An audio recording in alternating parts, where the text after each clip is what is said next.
I don't know the veracity of that. Do you have any like source or anything that could back that up? You know it, I know it, but okay.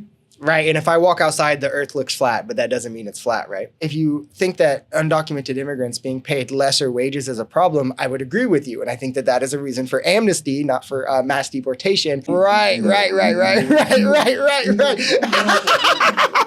cope is hilarious. Hey, say something about the study, buddy.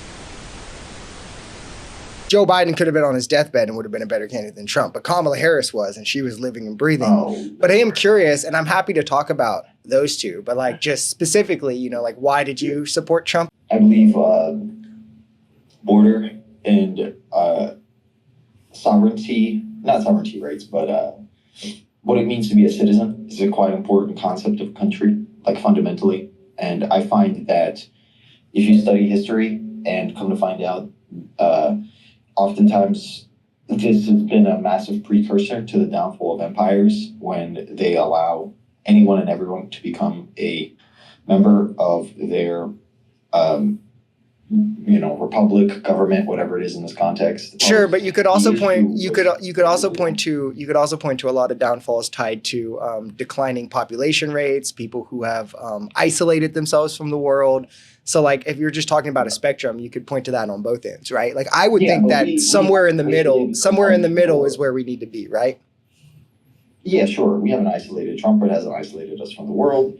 Declining population. He's absolutely trying to. Is a thing we're seeing in every first world country, unfortunately. Right. So don't you think immigration is a good way to stem that? And it's a good way we've stemmed that. Here's the thing. Immigration is a very good, near-sighted goal. Why does it fail long-term? The reason it fails primarily long-term is because the people who are immigrating to this country are, in large part, not actually interested in being here. Why do they come here then? And why do they try to become citizens? If they don't want to be here. A lot of them don't. See, the thing is nobody is going against the citizens. People are going against the illegals. You see? Yeah. So liberals and Democrats want to clump them together into one group. They're not. No. Nobody. ICE. So you understand, one, it's not easy to become a citizen. Two, if you ask the average undocumented immigrant if they would rather be undocumented or be a citizen in which they could be privy to the rights, the benefits that citizens are that they aren't currently, you're crazy if you think that they're just like, no, we don't want to. That's all good and well, but it's a failure of our own immigration system. It's a failure of our own immigration system. I live in a southern state, and I know a lot of people who are currently literally illegal, have been for a while. Sure. Well, I'm not that interested in anecdotes because just as easily as you could say, undocumented immigrants that don't speak English, I could say I know plenty who do, right? That's all I'm saying to you. Yeah, I don't know the veracity of that. Do you have any like source or anything that could back that up? You know it, I know it, but okay. Right. And if I walk outside, the earth looks flat, but that doesn't mean it's flat, right? Okay. I mean, I'm not too concerned about anecdotes because at the end of the day, like what you gave was just an anecdote, right? Okay, sure. So then if you're not provide sources for it. So you don't have any data to substantiate that? Because I would say, I mean, like the average third and fourth grader. This conversation to turn into like, show me a source. Like it's fucking. Why is it?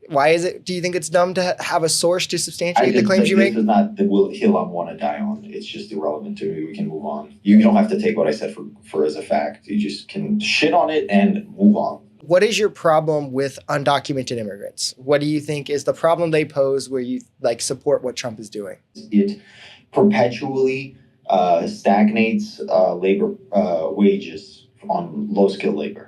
And that's what it does.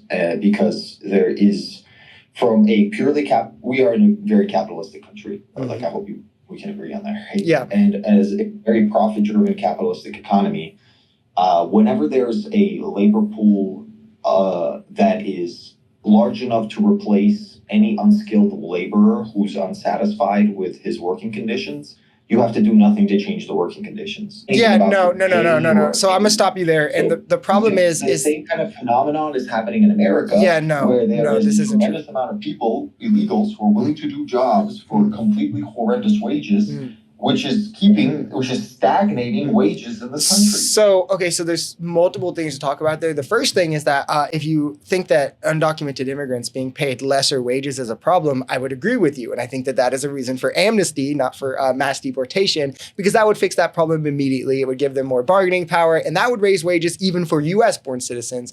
The second thing I would say is like what you're saying does not tend to be true.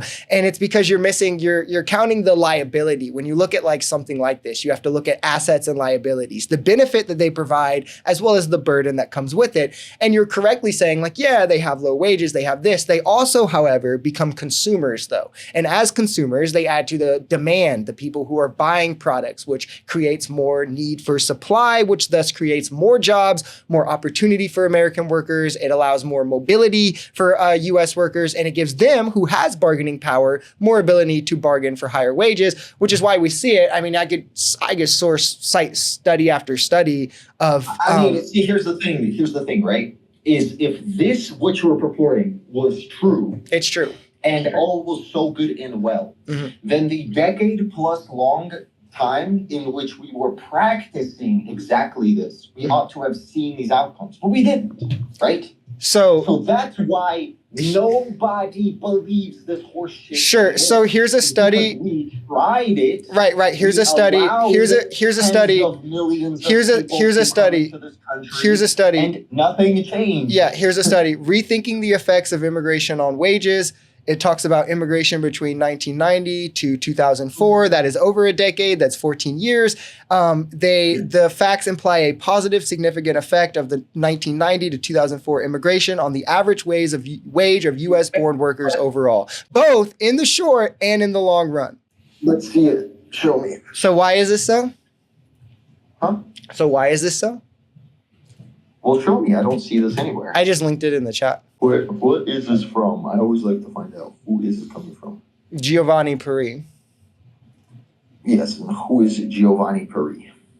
He's a researcher. I mean, I don't know. Like, what do you mean? Did you read it? I know, that's what I'm saying. I'm always curious to find out where this is coming from. Because let me tell you, if you do not think that there's a political bias when people write these sort of stuff, you are young to the world, my friend. Yeah, I think that things that go in scientific journals or journals in which, like the NBER, which are peer reviewed. This is not you just linked me a PDF. I don't know if this is in a scientific journal. This just looks like a paper published by somebody. Yeah, in the NEBR, which is the National Bureau of Economic Research, which is a journal in which publish peer reviewed studies. Website. See who they're funded by. See who their backers are. Okay. This is like the funniest thing ever. Let's look through and see what we can find to hyperfixate on. No, we're just trying to actually look at your study. Something I don't think you've done. I think Right. The cope is hilarious. Hey, say something about the study, buddy. I just want to know, because this is a very dense study. I'm not going to lie to you. This is like a lot of information. And right. so I could also link you an interview with an author of a study that I've done, that I did with an author, Justin Wiltshire, who worked with Giovanni Peri on a similar study that found a similar conclusion. Would you like me to link the interview that I've done with someone where I talked to the author of the study and asked them questions, since you think that I haven't read any of the literature?